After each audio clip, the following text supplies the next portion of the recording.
राधे राधे। जय श्री कृष्ण। आप सभी भक्तों को मार्गशीर्ष माह तथा अगहन गुरुवार की हार्दिक शुभकामनाएं। भगवान श्री हरि विष्णु तथा माता लक्ष्मी की कृपा आप सभी भक्तों पर बनी रहे। आप सभी की मंगल कामना के साथ चलिए आज के इस वीडियो की शुरुआत करते हैं। आज के इस वीडियो में हम देखेंगे कि माता लक्ष्मी का वाहन उल्लू कैसे उनका वाहन बना। उसके बाद हम माता लक्ष्मी की एक पौराणिक कथा का श्रवण करेंगे जो कि विष्णु पुराण में लिखी गई है। उसके बाद हम मार्गशीर्ष महात्म कथा अध्याय 13 का श्रवण करेंगे। उसके बाद हम माता लक्ष्मी की श्री लक्ष्मी चालीसा का श्रवण करेंगे। चलिए वीडियो की शुरुआत करते हैं। सबसे पहले हम देखेंगे कि माता लक्ष्मी का वाहन उल्लू कैसे बना। सृष्टि की रचना के बाद एक बार माता लक्ष्मी सभी देवी देवताओं के साथ पृथ्वी पर घूमने के लिए आई। जब माता लक्ष्मी पृथ्वी पर विचरण कर रही थी तब सभी पशु पक्षी उन्हें देखने लगे। सभी पशु पक्षी मिलकर माता लक्ष्मी तथा सभी देवी देवताओं के पास आए और उनसे कहा कि आप हमें अपना वाहन बना लीजिए, हम आपको आप जहाँ भी चाहे वहाँ पर विचरण करने के लिए ले जाएंगे। तब सभी देवी देवताओं ने अपना अपना वाहन चुना, किंतु जब माता लक्ष्मी की बारी आई तो सभी पशु पक्षी मिलकर माता लक्ष्मी से कहने लगे कि आप हमें अपना वाहन चुनिए, आप हमें अपना वाहन चुनिए। तब सभी पशु पक्षियों के बीच लड़ाई हो गई। तब माता लक्ष्मी ने कहा कि मैं कार्तिक मास की अमावस्या को रात्रि में पृथ्वी पर विचरण करने के लिए आऊँगी। जो भी मुझ तक सबसे पहले पहुँचेगा उसे ही मैं अपना वाहन चुनूँगी। तथा सभी देवी देवताओं सहित माता लक्ष्मी अपने स्थान पर वापस लौट गए। जब कार्तिक मास की अमावस्या आई तो माता लक्ष्मी पृथ्वी पर विचरण करने के लिए रात्रि के समय फिर से एक बार पृथ्वी पर आई। तब उल्लू ने अपनी तीव्र दृष्टि से सबसे पहले माता लक्ष्मी को देखा तथा उन तक पहुंच गया और उसने कहा कि माता आप मुझे अपना वाहन चुन लीजिए। तब माता लक्ष्मी ने आसपास देखा, उन्हें कोई भी नजर नहीं आया। तब माता लक्ष्मी ने उल्लू को अपना वाहन चुन लिया। इस प्रकार माता लक्ष्मी का वाहन उल्लू बना। चलिए आगे के इस वीडियो में हम माता लक्ष्मी की एक पौराणिक कथा का श्रवण करेंगे जो कि विष्णु पुराण में वर्णित है। एक बार विष्णु जी को धरती लोक में विचरण करने की इच्छा हुई। उन्होंने देवी लक्ष्मी को यह बात बताई कि वे धरती लोक में जाकर अपने कुछ भक्तों का जनजीवन समीप से देखना चाहते हैं। यह बात सुनकर देवी लक्ष्मी बहुत उत्साहित हुई। उन्होंने भी विष्णु जी के साथ धरती पर भ्रमण करने की इच्छा जताई। विष्णु जी ने धरती पर आने से पहले लक्ष्मी जी से कहा था कि वे प्रकृति को दूर से ही निहारेंगी और उन्होंने लक्ष्मी जी को कोई भी चीज को स्पर्श करने से मना किया था। देवी लक्ष्मी ने विष्णु जी की बात सुनकर स्वीकृति दी और धरती लोक पर उनके साथ आ गई। देवी लक्ष्मी ने जब धरती पर विष्णु जी के साथ पहुंची तो धरती पर वर्षा ऋतु का आगमन हो चुका था, इसलिए चारों तरफ मौसम बहुत हरा भरा था।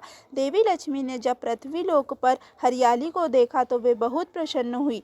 टहलते टहलते चंचल देवी लक्ष्मी एक बगीचे में पहुंची जहां पर उन्हें गुलाब उगे हुए दिखाई दिए। इतने प्यारे और सुंदर गुलाब देखकर लक्ष्मी जी मंत्रमुग्ध हो गई और उन्होंने एक गुलाब तोड़ लिया। गुलाब को तोड़कर देवी लक्ष्मी उसकी सुगंध का आनंद लेने लगी। विष्णु जी ने जब देवी लक्ष्मी के हाथ में गुलाब देखा तो उन्होंने देवी लक्ष्मी से कहा कि देवी, मैंने आपसे कहा था कि आपको धरती लोक की किसी भी चीज को स्पर्श नहीं करना है, लेकिन आपने मेरी बात को अनसुना किया और इस गुलाब को बिना किसी कारण तोड़ लिया। आप जानती है कि यह बगीचा मेरे एक भक्त का है जो अपनी आजीविका के लिए इस छोटे से बगीचे पर निर्भर है। विष्णु जी की बात सुनकर देवी लक्ष्मी ने अहंकार से भरा उत्तर दिया। देवी लक्ष्मी ने कहा, प्रभु आप व्यर्थ में ही इतना क्रोधित हो रहे हैं। यह कोई मूल्यवान वस्तु नहीं है, केवल एक पुष्प ही तो है। इस छोटे से बगीचे से आपका भक्त कितना ही धन कमा लेता होगा। संसार को धन वैभव प्रदान करने वाली देवी के आगे तो यह बगीचा और पुष्प कुछ भी नहीं है। आप कहिए तो मैं आपके इस भक्त पर अथाह धन की वर्षा कर दूं। देवी लक्ष्मी की बातें सुनकर विष्णु जी बहुत क्रोधित हो गए। उन्होंने देवी लक्ष्मी को हर वस्तु का मूल्य समझाने के उद्देश्य से श्राप दिया कि जिस धन वैभव पर आप इतना अहंकार कर रही है वो उनका साथ छोड़ देंगे और उन्हें धन का अभाव हो जाएगा। जिस बगीचे से देवी लक्ष्मी ने गुलाब का पुष्प तोड़ा था, वो उसी बगीचे के माली के घर जाकर उसके संघर्षपूर्ण जीवन को समीप से देखकर हर वस्तु का मूल्य समझेगी। विष्णु जी के श्राप के कारण देवी लक्ष्मी एक छोटी कन्या में बदल गई। कन्या रूप में बदली हुई देवी लक्ष्मी इसी बगीचे में रोने लगी। जब माली बगीचे में आया तो उसने अनाथ कन्या पर दया आ गई और माली इस कन्या को अपनी बेटी बनाकर घर ले गया। माली की पत्नी भी एक पुत्री पाकर बहुत प्रसन्न हुई।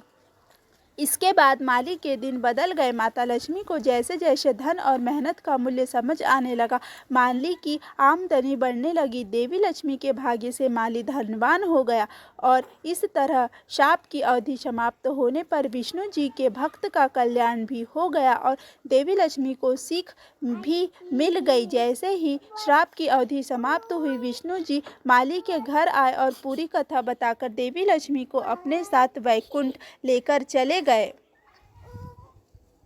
आगे के इस वीडियो में हम मार्गशीर्ष महात्म्य की 4वें अध्याय का श्रवण करेंगे, जिसमें मत्स्य उत्सव की महानता का वर्णन किया गया है। भगवान श्री हरि विष्णु कहते हैं कि मार्गशीर्ष मास के शुक्ल पक्ष की द्वादशी तिथि को प्रातःकाल भक्तों द्वारा विधि पूर्वक हवन और पूजा अर्चना के साथ मत्स्य उत्सव मनाया जाता है।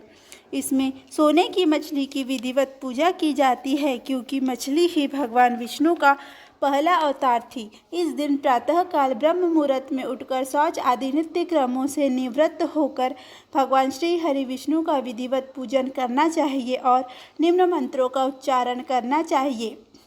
केशव को नमस्कार है, इससे भगवान श्री हरि विष्णु के चरणों की पूजा करनी चाहिए। दामोदर को नमस्कार है, भगवान श्री हरि विष्णु के कमर की पूजा करनी चाहिए। नृषि को नमस्कार है, घुटनों की जोड़ी की पूजा करनी चाहिए। श्रीवत्स को नमस्कार है, छाती की पूजा करनी चाहिए। कौस्तुभ को नमस्कार है, गर्दन की पूजा करनी चाहिए। श्रीपति को नमस्कार है, वक्ष स्थल की पूजा करनी चाहिए। तीनों लोगों के विजेता को नमस्कार है, भुजा की पूजा करनी चाहिए। सभी की आत्मा को नमस्कार है, सिर की पूजा करनी चाहिए।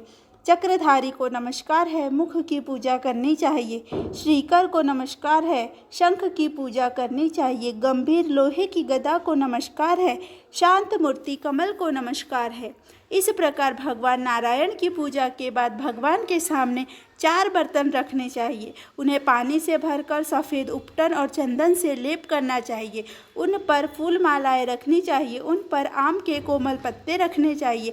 उन्हें सफ़ेद कपड़े से लपेटना चाहिए। उन पर सोने के टुकड़े या तिल के बीज से भरे तांबे के बर्तन रखना चाहिए। 4 बर्तनों को 4 समुद्रों के रूप में महिमा मंडित किया गया है। 4 बर्तनों के बीच एक आसन रखिए, उसमें एक बर्तन रखिए जिसमें जल भरा हो। उसके ऊपर मत्स्य रूपी भगवान श्री हरि विष्णु की एक प्रतिमा रखिए।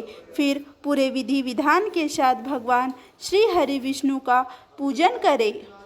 पूजन विधि पूर्वक संपन्न होने के बाद उन 4 बर्तनों को 4 ब्राह्मणों को दे देना चाहिए। पूर्व दिशा में रखा हुआ पात्र ऋग्वेद के ज्ञाता को देना चाहिए। दक्षिण दिशा में रखा हुआ पात्र सामवेद के ज्ञाता को देना चाहिए। पश्चिम दिशा में रखा हुआ पात्र यजुर्वेद के ज्ञाता को देना चाहिए तथा उत्तर दिशा में रखा हुआ पात्र जिसे आप देना चाहे उसे दे सकते हैं। यही पूजन की विधि है। यदि आपको ऋग्वेद, यजुर्वेद और सामवेद के ज्ञाता न मिले तो आप ब्राह्मण को भी ये पात्र दान में दे सकते हैं।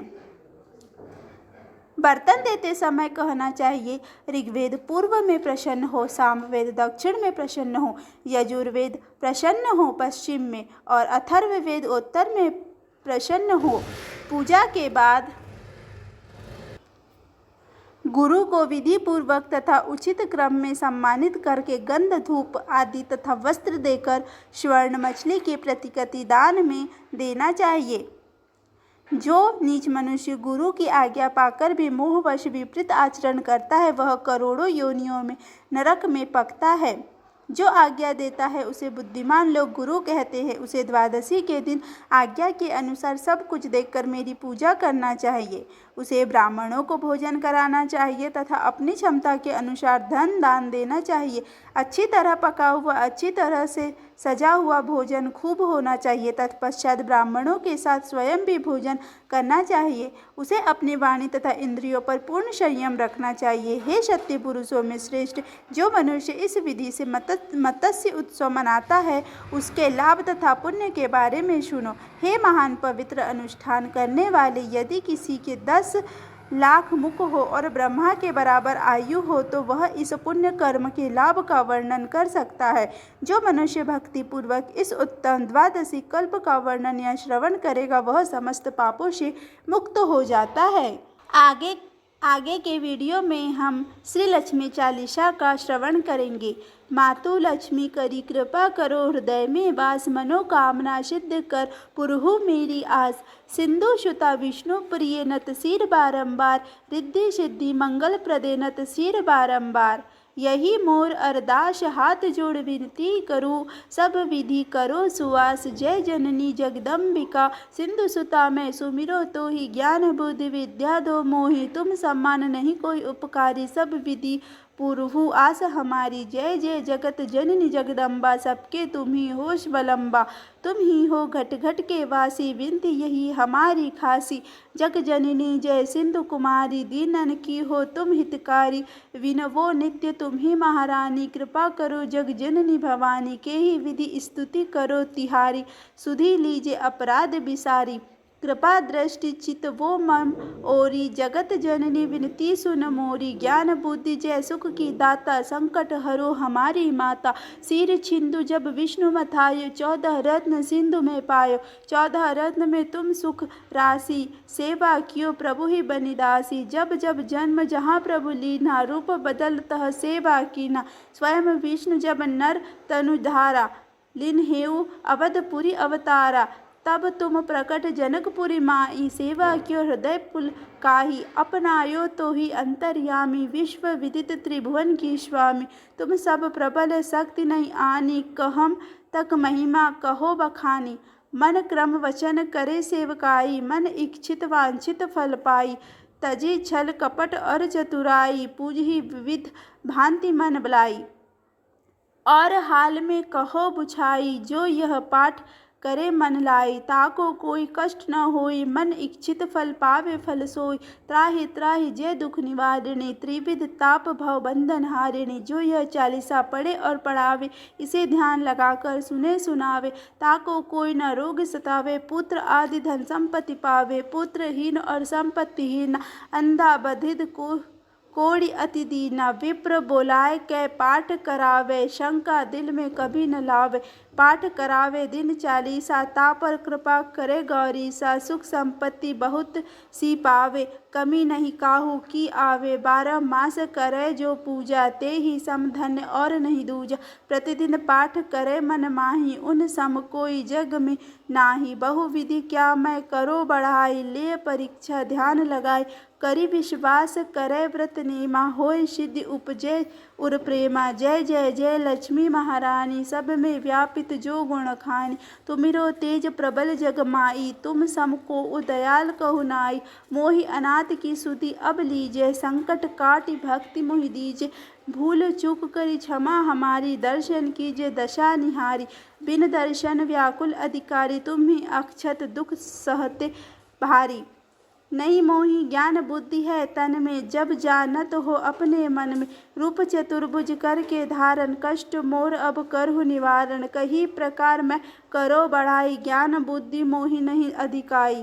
रामदास अब काहाई पुकारी, करो दूर तुम विपत्ति हमारी। त्राहि त्राहि दुख हारिणी, हरो बेगी सब त्रास। जयति जयति जय लक्ष्मी, करो शत्रुन का नाश। रामदास धरि ध्यान नित, विनय करत कर जोर। मातु लक्ष्मी दास पर करहु दया की ओर।